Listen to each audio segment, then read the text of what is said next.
All right, hey y'all, so I am back with a super chic bob from Nadula hair. So if you are interested in this look and all about this wig, just keep on watching.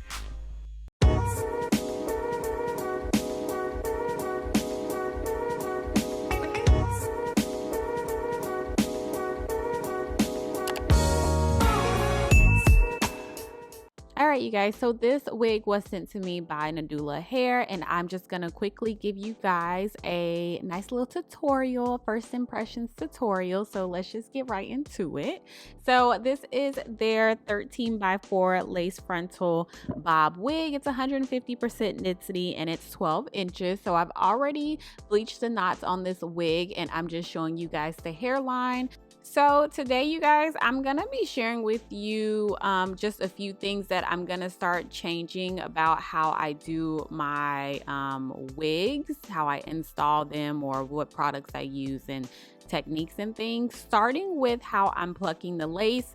This was actually the last time I plucked the lace like this. So removing the baby hairs in the front and then plucking the lace, like starting in the back of the baby hairs. I've actually been plucking the lace like this. So I've been using my wax stick. This is a TG wax stick, and I've just been taking my tweezers and I've been plucking my wigs just straight back, like no, taking out the baby hairs or anything like that, because I wasn't loving how like my wigs were coming out as far as the hairline goes. I just felt like I just kept plucking and plucking, but I wasn't really seeing much change.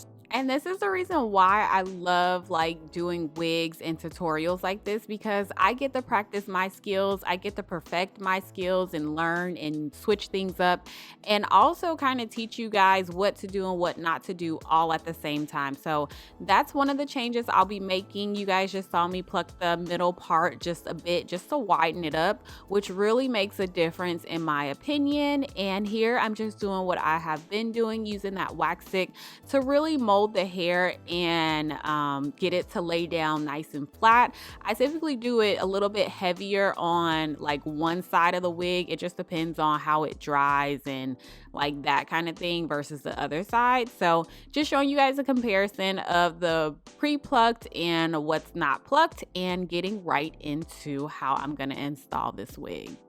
So right here, I can't remember if I'm just using powder, which I think I was, or if I was using foundation, but I just purchased 2 new lace tints. This is Swiss brown lace. I think I could have just left it like the regular brown color, but brown lace is a little bit hard to work with as far as melting it and getting it the right color, simply because it's already like tinted. So I definitely prefer transparent lace or HD lace, but it is what it is. It was soft. This wig was comfortable. I had no problems with it, and I actually really ended up liking how it came out. So just starting on the baby hair, this is how I've been doing my baby hair lately. Just kind of doing 2 swoops and forgetting that like middle part swoop when I can.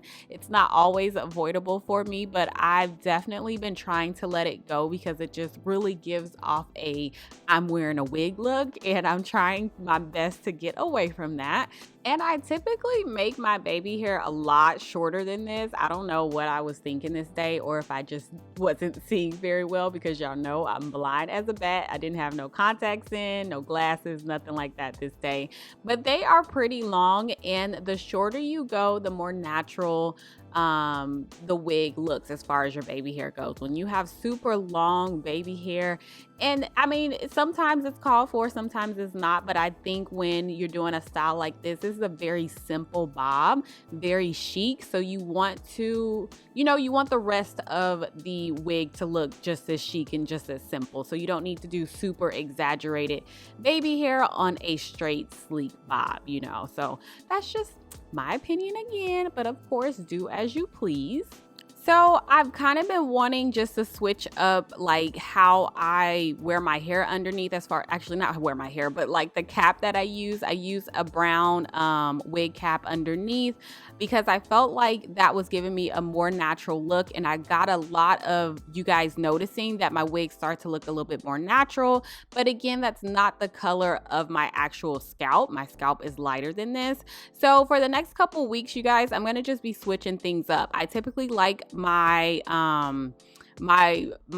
what's it called, my lace in the front by my baby hair to be darker, because I do wear bronzer and that like blends very well. But on this particular day, I didn't really put that much bronzer on, that much makeup on like I do sometimes. So I'll have to figure out how to, you know, just make it look natural when my makeup looks this way and that kind of thing. So I'll let you guys know what I'm doing with each video like I always do, but just know I'll be switching it up with makeup, lace tint, all that kind of stuff, because that's the most important part, one of the most important parts into getting your wig to look as natural as possible. So I just flat ironed this hair. Beautiful, you guys, super soft. I love the cut on this, love the inch.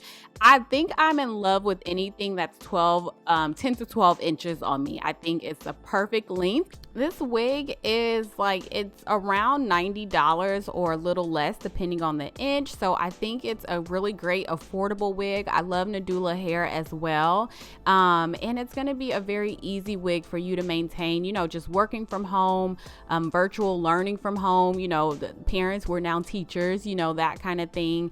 And just, you know, just making your life a lot easier. So I'm just lifting up my little baby hair just to make them look a little bit more natural, because we don't need baby hair stuck like glued to our foreheads. And then I'm adding some concealer that's lighter than, you know, my skin tone, which I really think pulled this whole look together and made it look super natural. So that's it, you guys. I will put all the information about this wig down below. If you have any questions, comments, put them down below.